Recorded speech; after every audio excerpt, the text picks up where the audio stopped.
Eva Vlaardingerbroek is a Dutch legal philosopher who lives in the middle of a society in Europe that's being transformed by the climate agenda. Eva, appreciate your coming on tonight. Is it clear to people in Europe that this is just a straight-out power play by the Chinese government to displace the West? No, not clear enough, I'm afraid. I don't think that they see through the real agenda behind this. And obviously, these people know only how to rule by fear.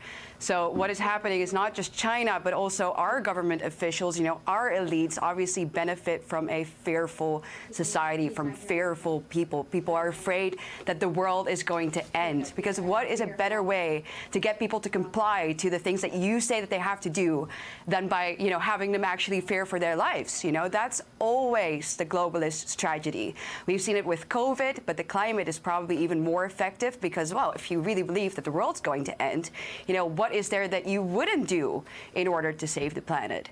And so that strategy of creating a crisis, of saying, well, we have an emergency and it needs to be solved now. We are on thin ice. We're all going to die. That's incredibly effective. And the solution that they always present you with is that we, us ordinary people, have to give up our rights, our property, and our freedom in order to solve this so-called crisis.